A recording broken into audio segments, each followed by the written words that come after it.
اللہ نے ہمیں زندگی گزارنے کا ایک پیمانہ دے دیا، ایک ترازو دے دیا ہے کہ ہم نے تمہیں اعتدال والی امت بنایا ہے۔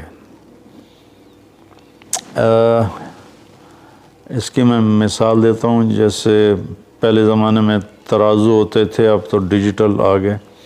تو ترازو ہوتے تھے تو اس میں نا ایک کانٹا ہوتا تھا یہاں ایسے کر کے، اور ادھر دو پلڑے ہوتے تھے۔ تو جب وہ کانٹا بالکل درمیان میں ہوتا تھا، نہ ادھر جھکاؤ نہ ادھر جھکاؤ، تو اس کی اس حیثیت کو اعتدال کہتے ہیں۔ ادھر چلا جائے زیادہ تو بھی شدت پسندی، ادھر چلا جائے زیادہ تو بھی شدت پسندی۔ یوں ہو جائے دین میں بہت زیادہ، یہ بھی اللہ کو پسند نہیں۔ ایسے ہو جائے دنیا میں بہت زیادہ، یہ بھی اللہ کو پسند نہیں۔ اللہ تعالیٰ فرماتے ہیں کہ اپنی زندگی میں عدل پیدا کرو، انصاف پیدا کرو، اعتدال پیدا کرو، کہ جب دنیا میں لگو تو ایسے نہ لگو کہ تمہیں آخرت بھول جائے، تم جھوٹ کو حلال کر دو، سود کو حلال کر دو، اور سارے حرام کو کرتے چلے جاؤ کہ جی ہم تو گناہ گار ہیں، ہم تو دنیا دار ہیں۔ یہ بھی انتہا پسندی ہے، یہ اللہ کو پسند نہیں ہے۔ دنیا کی طلب ایک بڑا عمل ہے۔ اللہ کے نبی کا فرمان ہے، من طلب الدنیا حلالا، جس نے رزق حلال کمایا، جس نے دنیا کو حلال راستے سے طلب کیا، اس میں جھوٹ نہیں، اس میں دھوکہ نہیں، فراڈ نہیں، اس میں سود نہیں، اس میں ظلم اور زیادتی نہیں، اس میں وعدہ خلافی نہیں، کسی غلط چیز کی تجارت نہیں، شراب بیچتا ہے یا ڈرگز بیچتا ہے، نسل کو برباد کرتا ہے۔ تو جس نے حلال راستے سے دنیا کو کمایا، استعفافاً عن المسئلہ، کہ مجھے مانگنا نہ پڑے لوگوں سے، میں خوددار بن کے زندگی گزاروں۔ سعیاً علی اہلہ، اپنے بچوں پہ خرچ کرنے کے لیے کہ وہ عزت کی زندگی گزاریں۔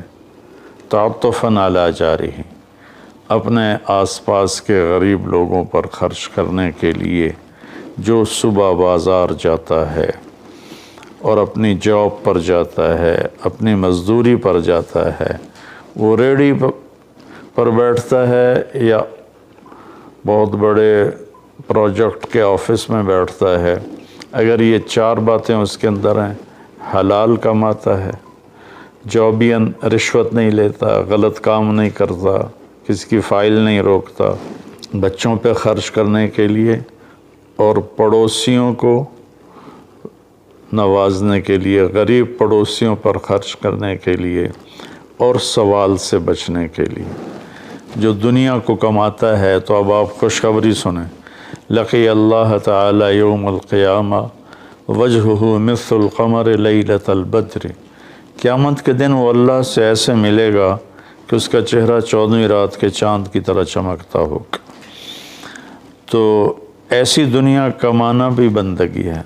ریاکاری کے نفل پڑھ رہا ہو تو وہ جہنم ہے، اور ان چار شرطوں کے ساتھ دکان پہ بیٹھا ہو، آفس میں بیٹھا ہو، ریڑھی پہ بیٹھا ہو، تو وہ جنت کا راستہ ہے۔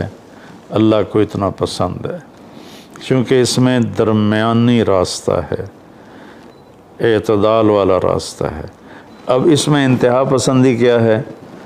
دوسری حدیث پیش کرتا ہوں، تعس عبد الدینار وعبد الدرہم وعبد القطیفہ، تعس وانتکس وإذا شیک فلن تقش، ان اعطی رضی وإن لم یعط سخط۔ آپ نے فرمایا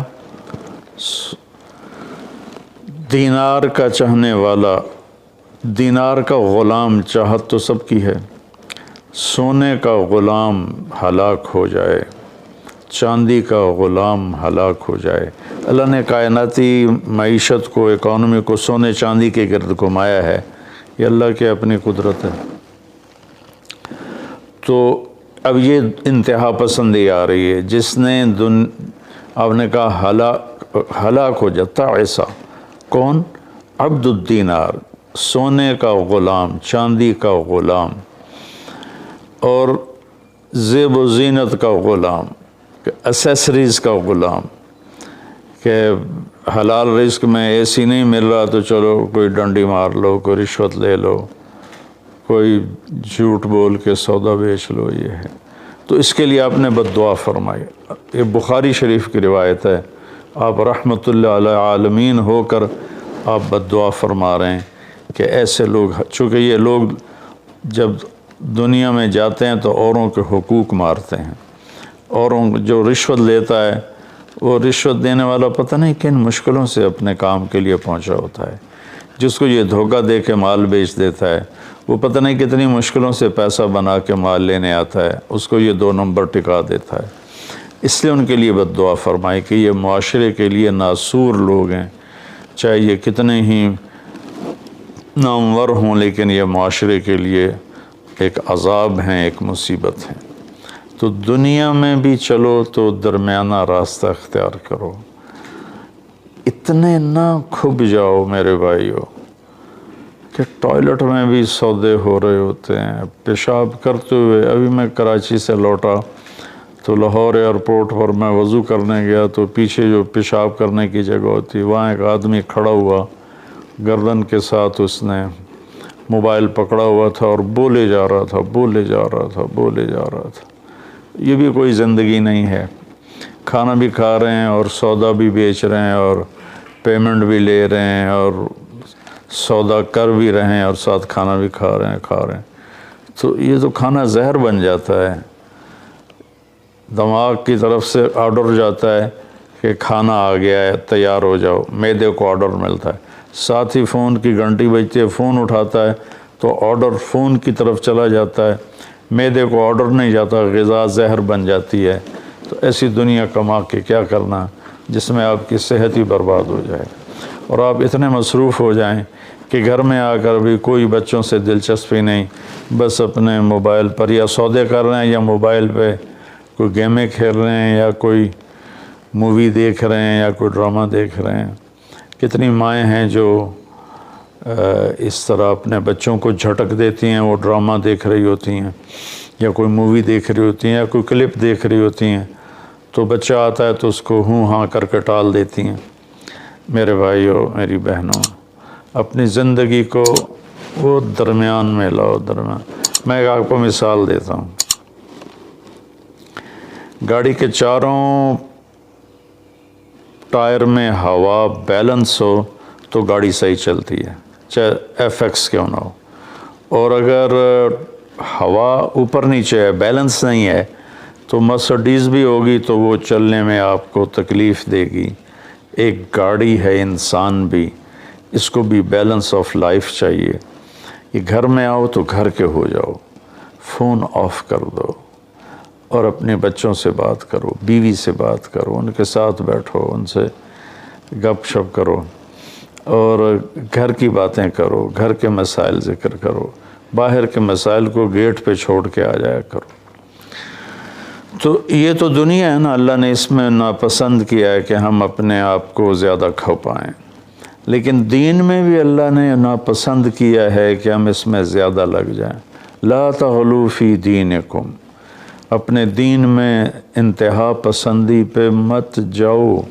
اللہ نے اپنے محبوب سے فرمایا فلا تذهب نفسك علیہم حسرات، میرے نبی آپ ان غیر مسلموں کو تبلیغ کرتے ہوئے اتنا دکھ نہ اٹھائیں کہ آپ خود آہیں بھرتے بھرتے فوت ہو جائیں۔ اللہ نے اپنے نبی سے فرمایا، نماز لمبی کی تو اللہ نے اس سے منع فرما کر فرمایا کہ ما انزلنا علیک القرآن لتشقی۔ اللہ نے اپنے نبی سے اعتدال مانگا، لا تبسطها کل البسط، میرے نبی آپ مال خرچ کریں لیکن سارا نہ خرچ کریں، کچھ بچا کے بھی رکھیں۔ اللہ نے اپنے محبوب سے فرمایا، اس لیے تو اللہ نے زکوٰۃ کا نظام چلایا۔ تو اور ایک حدیث پہ پیش کرتا ہوں. 3 صحابہ آئے حضرت عائشہ رضی اللہ عنہ کے پاس کہ اللہ کے نبی کی رات کیسی ہوتی ہے. تو انہوں نے فرمایا کہ سوتے بھی ہیں اور اٹھتے بھی ہیں، نفل بھی پڑھتے ہیں، بلکہ آپ کی بہت خوبصورت عادت تھی جب آپ تہجد سے فارغ ہو جاتے تو یوں کر کے لیٹ جاتے، ایسے کر کے، اور حضرت عائشہ رضی اللہ تعالیٰ عنہ بھی اٹھ جاتی تو آپ ان کے ساتھ اسی حال میں باتیں کرتے، گپ شپ لگاتے.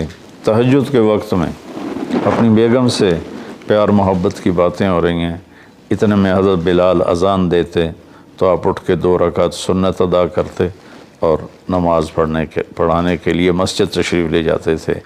تو اتنی اعتدال کی لائف تھی، ہنسی مذاق فرماتے تھے. اور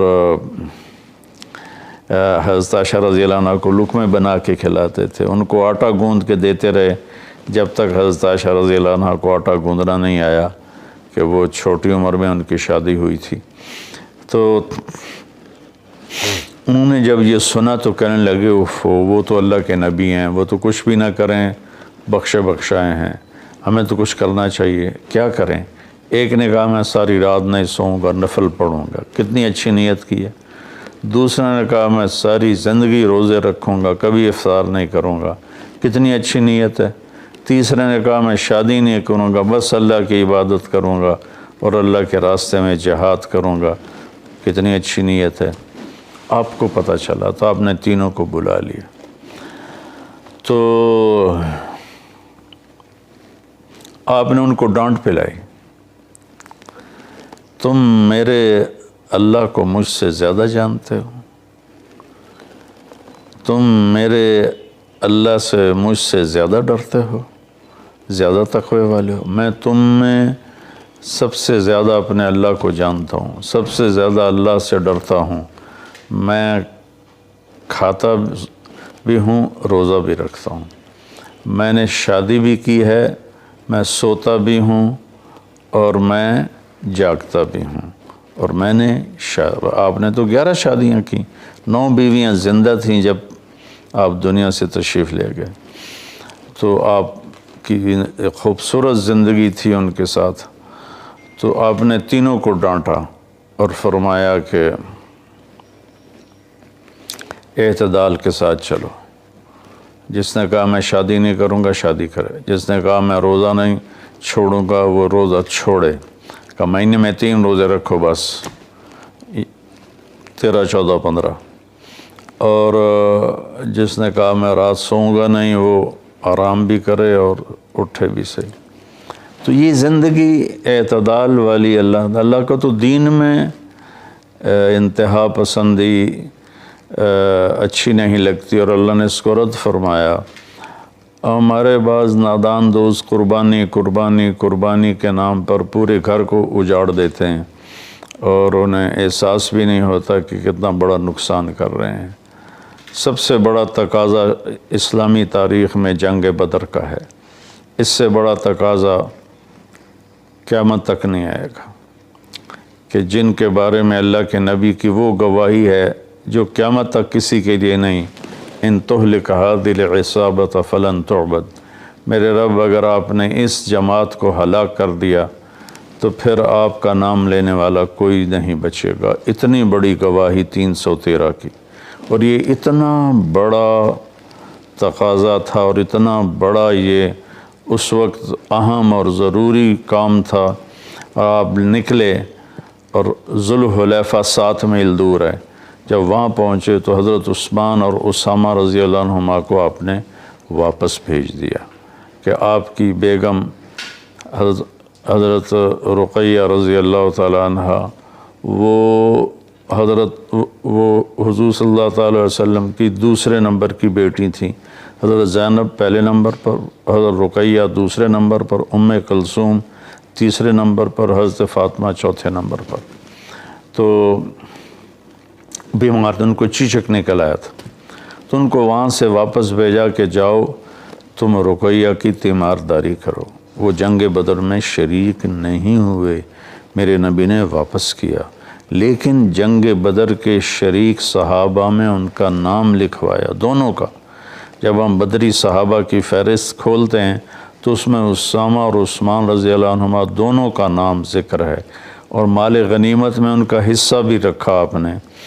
اتنے بڑی تقاضے کو آپ نے بیوی کی بیماری کی وجہ سے پیچھے کر دیا اور ان دونوں کو واپس بھیجا، اور رقیہ رضی اللہ عنہ کا انتقال ہو گیا۔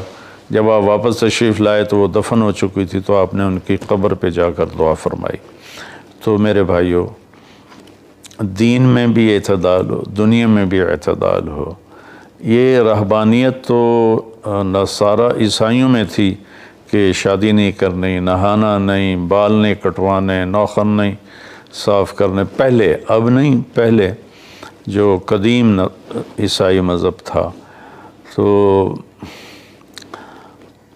طبیعت میں اتنی شدت، غیر فطری زندگی، پھر وہ دوسرے طریقے سے اپنی خواہشات کو پورا کرتے تھے۔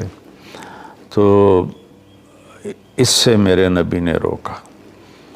بعد میں ایک ٹرینڈ چل گیا کثرت عبادت کا، لیکن وہ کوئی معیار نہیں ہے کہ فلاں بزرگ تھے، انہوں نے 40 سال عشاء کے وضو سے فجر کی نماز پڑھی، اور فلاں بزرگ تھے، انہوں نے 30 سال عشاء کے وضو سے فجر کی نماز پڑھی، اور فلاں بزرگ تھے وہ 25 سال جنگل میں پھرتے رہے۔ بھلا یہ بھی کوئی دین ہے جو پیش کیا جائے؟ ہمارا دین تو پوری دنیا کو پیش کرنے کے لیے ہے۔ ان الدین عند اللہ الاسلام۔ اب اسلام ہی ایک مذہب ہے جو باقی ہے اپنی صحیح معنی میں، تو ہمیں پیش کرنا ہے لوگوں کو۔ یہ تو ہم اپنوں کو پیش نہیں کر سکتے کہ 25 سال جنگلوں کی خاک چھانتے رہے۔ یہ تو رہبانیت سے بھی کوئی آگے کی چیز ہے، لیکن یہ ان کی بزرگی کے طور پہ بیان کیا جاتا ہے۔ ایک بزرگ تھے، اپنے بالوں کو رسے سے باندھ لیتے تھے، رسہ اوپر چھت میں لٹکا ہوتا تھا، تو جب نماز پڑھتے پڑھتے ان کو نیند کا جھٹکا آتا تو وہ ایسے ہوتے، تو وہ بالوں کو زبردستی جھٹکا پڑتا، جس سے وہ ان کی آنکھ کھل جاتی اور پھر نفلوں میں شروع ہو جاتے۔ یہ تو میرے نبی کے حکم کے خلاف ہے۔ آپ نے فرمایا تم میں کوئی عبادت میں لگے جب تک وہ بشاشت ہے اور اس کو نیند نہیں، جب نیند کا سمجھے غلبہ ہو رہا ہے نفل چھوڑ کے جا کے سو جائے۔ تو بعد میں یہ ایسی چیزیں پیدا ہوئیں کہ سارا سال روزے رکھنا، اور کبھی ایسا کہ ساری رات جاگنا، یہ کوئی دین نہیں ہے، یہ وہ دین نہیں ہے جسے ہم پیش کر سکیں۔ ایک بزرگ کا انتقال ہوا تو میں تعزیت کے لیے گیا، تو ان کے بیٹے بتانے لگے کہ ہمارے والد صاحب صبح 3 بجے اٹھ کے نیچے اپنے کمرے میں آ جاتے تھے جہاں مریدین آتے تھے، اور باقی جو ان کے اپنے علمی کام ہوتے تھے، اور رات 11 بجے واپس جاتے تھے۔ ساری زندگی یہ معمول رہا۔ یہ کوئی قابل ذکر بات نہیں ہے جس کو ہم بطور ایک نمونہ پیش کریں۔ میرے نبی نے اپنی زندگی کو 4 حصوں میں تقسیم کیا ہوا تھا۔ ایک حصہ لوگوں کے لیے، ایک بیوی بچوں کے لیے، ایک اپنی ذات کے کاموں کے لیے۔ آپ اپنے کپڑے خود دھوتے تھے، 9 بیویاں تھیں، آپ اپنے کپڑے خود دھوتے تھے، اور ایک حصہ آپ نے رکھا ہوا تھا اللہ کے لیے۔ تو آپ سے زیادہ مشکل لائف کسی کی نہیں، آپ سے زیادہ بڑا ذمہ دار کائنات میں کوئی نہیں۔ آپ نے زندگی کو 4 حصوں میں ڈیوائیڈ کیا ہوا تھا۔ تو اگر ہم دنیا میں لگتے ہیں تو حلال حرام بھول جاتے ہیں، جھوٹ سچ بھول جاتے ہیں، دھوکہ دیانت کو بھول جاتے ہیں، اور دین میں لگتے ہیں تو بچے بیوی بھول جاتے ہیں، اپنے کام کاروبار بھول جاتے ہیں۔ آپ دیکھیں اصحاب صفہ وہ تھے جن کا کوئی کام نہیں تھا، لیکن 10 مبشرہ میں سے ایک بھی اصحاب صفہ میں نہیں، خلفاء میں ایک بھی اصحاب صفہ میں نہیں۔ اور اصحاب صفہ کوئی دینی تقاضوں کے لیے فارغ نہیں بیٹھے تھے، اصحاب صفہ کا ٹھکانہ کوئی نہیں تھا۔ جب صدیقی دور میں ٹھکانے مل گئے تو اصحاب صفہ بھی ختم ہو گئے۔ تو بھائیو، میری گزارش ہے آپ سب کی خدمت میں کہ اعتدال کی زندگی گزارو، اللہ کے واسطے اعتدال کی زندگی گزارو۔ ایک صحابی آئے، بڑے مالدار تھے، کپڑے ان کے پرانے بھی تھے اور بڑے گھٹیا قسم کے تھے اور میلے بھی تھے۔ آپ نے ان سے فرمایا کیا ہوا، غریب ہو گئے ہو؟ کہا جی نہیں۔ آپ نے فرمایا تو اللہ نے جو تجھے دیا ہے تو چاہتا ہے کہ اللہ تیرے اوپر اس کا اثر دیکھے، اٹھو جا کے کپڑے تبدیل کر کے آؤ۔ آپ نے ان کو واپس بھیجا، ان کے کپڑے تبدیل کروائے۔